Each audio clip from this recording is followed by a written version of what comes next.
Hey English learners, welcome to my channel. Easy English Learning.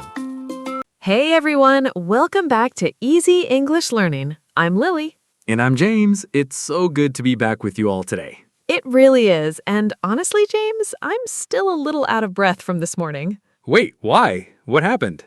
I finally dragged myself out of bed at 6 and went for a jog. My legs are basically screaming at me right now.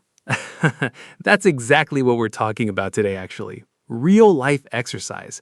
Not the fancy gym stuff you see on Instagram, but what people actually do to stay fit.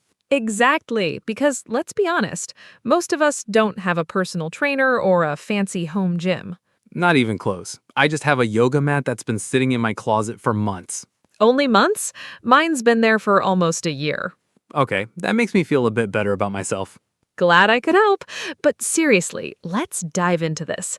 What does exercise actually look like in your everyday life, James? Honestly, it's pretty simple. I try to walk more instead of taking the bus. Small steps, literally. That's such a good habit. A lot of people underestimate walking, but it really adds up. It does, and it doesn't feel like a workout, which is the best part. You're just going about your day and suddenly you've walked 5 kilometers. That's the dream, isn't it? Exercise that doesn't feel like exercise. Exactly. What about you? You mentioned jogging earlier. Yeah, I started jogging a few months ago. At first, it was brutal. I couldn't even run for 2 minutes without wanting to give up. I know that feeling all too well. But slowly, I built up my stamina. Now I can go for almost 30 minutes without stopping. Wow, that's a huge improvement. What kept you motivated? Honestly, I just told myself to take it one day at a time. I didn't focus on the end goal. I just focused on showing up. That's such a healthy mindset. A lot of people burn out because they try to do too much too soon. Totally. I've done that before. I once decided I was going to work out every single day for 2 hours. Oh no, how did that go? Terribly. I lasted about 4 days before I completely crashed and didn't exercise for 2 weeks straight. Yeah, that's a classic mistake. You go all in and then your body just says, nope, we're done here. Exactly. So now I take it slow and steady. Even if it's just 15 minutes, I still count it as a win. I love that approach. Consistency really does beat intensity in the long run. It really does. Speaking of which, do you go to the gym at all, or is walking your main thing? I go to the gym a couple of times a week, mostly for strength training. Oh, nice. What kind of exercises do you usually do? Squats, deadlifts, that sort of thing. Nothing too crazy, but enough to feel challenged. I've always been a bit intimidated by weightlifting, honestly. I get that. When I first started, I felt so out of place. Everyone around me seemed to know exactly what they were doing. Right? It's like everyone else got a memo you never received. Exactly. But over time, you realize most people are just focused on their own workout. Nobody's really watching you. That's reassuring. I think that fear stops a lot of people from even trying. It really does. My advice is always to just start small. You don't need to lift heavy weights on day one. That makes sense. Baby steps, right? Exactly. And honestly, the gym staff are usually happy to help if you ask. That's a good point. I think people forget that asking for help isn't a weakness. Not at all. It actually shows you're serious about doing things properly. True. Now, let's talk about something a lot of us struggle with, motivation. How do you stay motivated, especially on those days when you just don't feel like working out? Honestly, some days I don't feel motivated at all, but I've learned that motivation isn't something you wait for. What do you mean by that? I mean, if I waited to feel motivated every time, I'd probably work out twice a month. Fair point.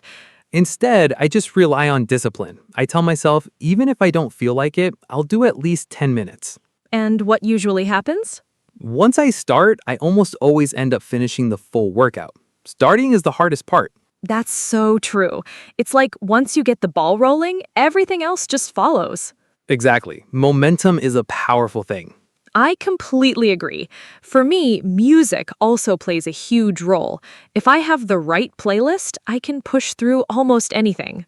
Oh, music is a game changer. What kind of music gets you going? Mostly upbeat pop or hip-hop, something with a strong rhythm that matches my pace.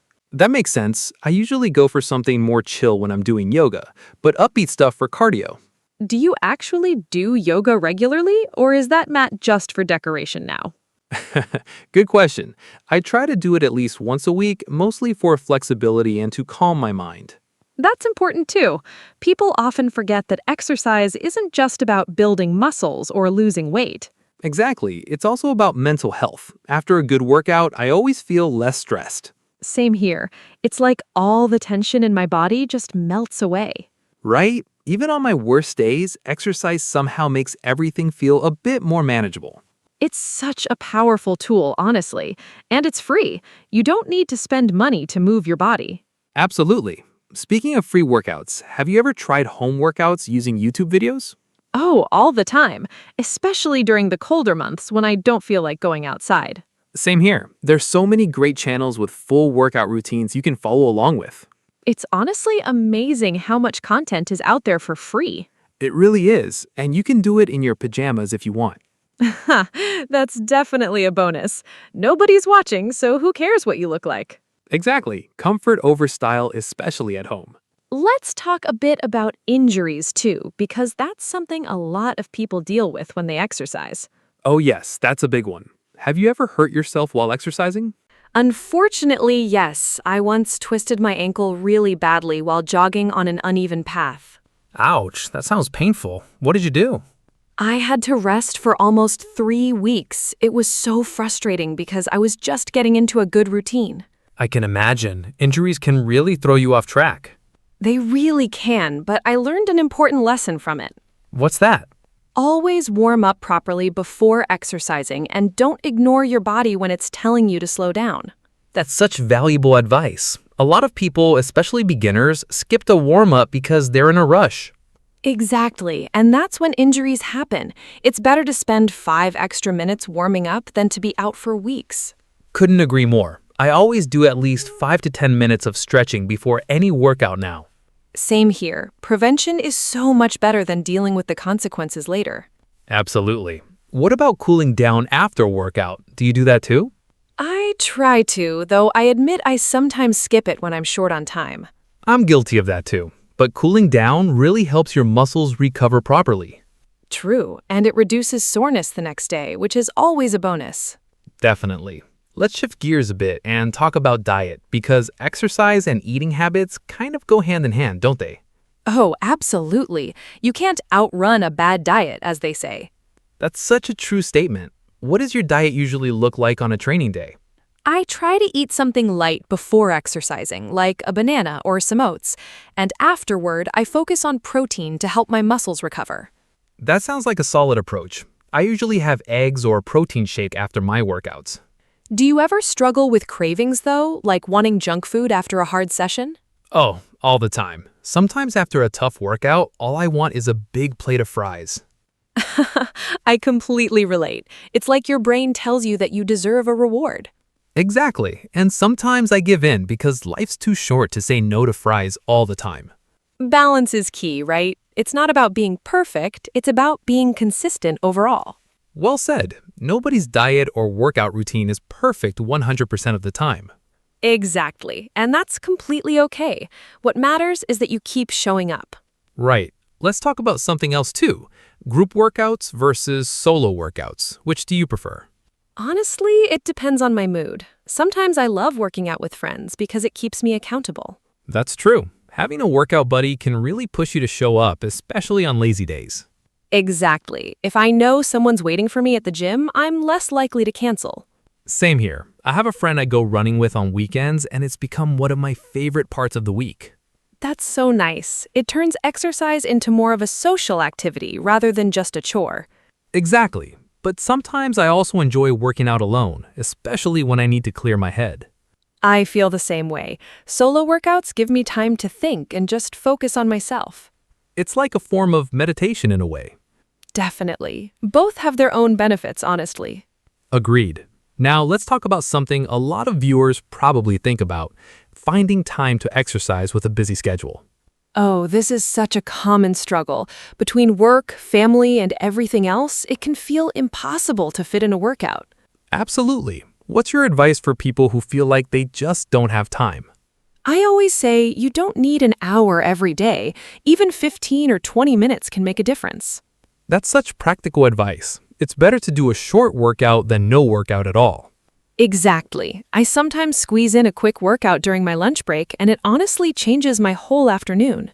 That's smart. I've started doing quick stretching sessions at my desk too, just to stay active during work hours. That's a great habit. Sitting all day can really take a toll on your body.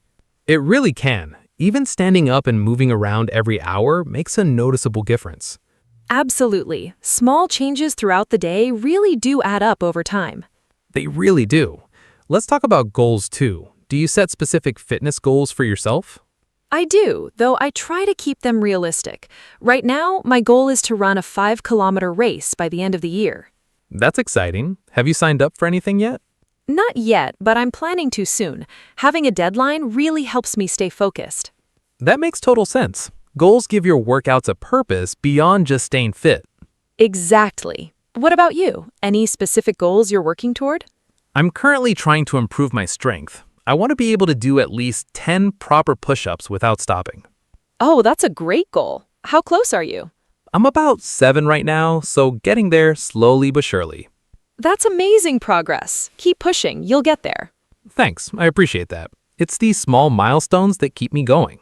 Absolutely. Progress, no matter how small, is still progress. Well said. Now, before we wrap up, let's quickly touch on something important. Rest days. Do you take them seriously? I do now, though I used to feel guilty about resting. Why guilty? I always felt like I wasn't doing enough if I took a day off. I completely understand that feeling, but rest is just as important as the workout itself.